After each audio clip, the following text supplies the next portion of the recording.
28 বছরের দীর্ঘ অপেক্ষার অবসান। তৈরি হতে চলেছে অযোধ্যার থেকেও বড় মন্দির। এবারের মন্দিরটি শিব মন্দির। কবে উদ্বোধন হতে চলেছে এই মন্দিরের? বিশ্বের প্রথম ওম আকৃতির মন্দির সম্পর্কে কতটুকু জানেন আপনি? দেখুন আজকের ভিডিওতে।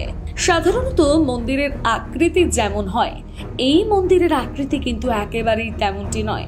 মন্দিরটি ওপর থেকে দেখলে স্পষ্ট ওম এই আকৃতি ফুটে উঠবে। মন্দিরটি দেবাদিদেব মহাদেবের উদ্দেশ্যে নির্মিত, যার মধ্যে রয়েছে 1008 শিবলিঙ্গ। শুধু তাই নয়, এই মন্দিরে দ্বাদশ জ্যোতির্লিঙ্গের আদলে শিবের প্রতিকৃতি রাখা হয়েছে। কোথায় তৈরি হয়েছে এই মন্দির? কবে উদ্বোধন?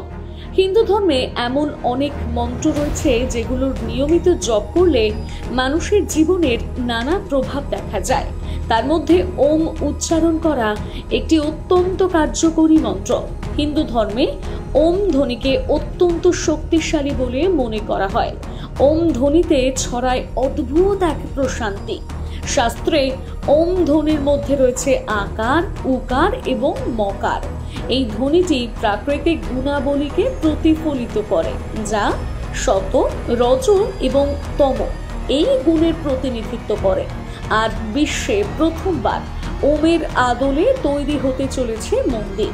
এই মন্দিরটি আপনি দেখলে অবাক হয়ে যাবেন।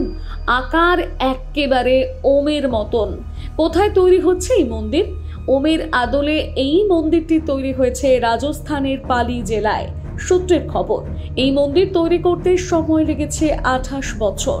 1995 সালে এই মন্দিরের ভূমি পুজো হয়েছিল। মন্দিরে রাখা বিগ্রহগুলো প্রাণ প্রতিষ্ঠা হবে 19 ফেব্রুয়ারি। মন্দিরটি আকার আয়তনে বিশাল। মহাদেবকে উৎসর্গ করে এই মন্দিরটি তৈরি হচ্ছে। জেনে নেওয়া যাক এই মন্দিরের গুরুত্বপূর্ণ তথ্যগুলো, যা আপনি অন্য কোথাও জানতে পারবেন না। ওম আকৃতির মন্দির প্রতিষ্ঠার কথা প্রথম পরিকল্পনা করেন শ্রী আলখাপুরী সিদ্ধপীঠের পীঠাধীশ্বর মহামণ্ডলেশ্বর মহেশ্বরানন্দ মহারাজ। 40 বছর আগে এই মন্দির নির্মাণের পরিকল্পনা করেছিলেন তিনি। 250 একর জমির ওপর মন্দিরের ক্যাম্পাস তৈরি হয়। মন্দিরটি 12টি জ্যোতির্লিঙ্গ নিয়ে তৈরি। 1008টি ভগবান শিবের মূর্তি এবং 108টি কক্ষ রয়েছে। মন্দিরটি নাগারা শৈলীতে নির্মিত। শিব মন্দিরের পাশাপাশি এখানে 7 ঋষির সমাধি রয়েছে। মন্দিরের চূড়াটি 135 ফুট উঁচু। মন্দিরের চূড়ায় রয়েছে আরো একটি শিবলিঙ্গ, তার উপর মহাবিশ্বের আকৃতি খোদাই করা। মন্দির নির্মাণে রাজস্থানী রাজবংশী পাহাড়পুরের পাথর ব্যবহার করা হয়েছে। লাল রঙের এই পাথর ক্ষয়রোধী, বহুকাল একই রকম থাকে। যোগ মন্দিরে নন্দী মহারাজের বিশাল মূর্তি স্থাপন করা হয়েছে। অষ্টখণ্ডে নির্মিত সূর্য দেবতার একটা মন্দিরও রয়েছে এখানে। শিব মন্দিরটি 4 ভাগে বিভক্ত।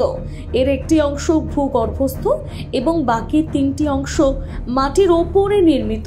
একবার ভাবুন, একটি অংশ মাটির নিচে, তাহলে বুঝতে পারছেন কত বড় একটি মন্দির হতে চলেছে।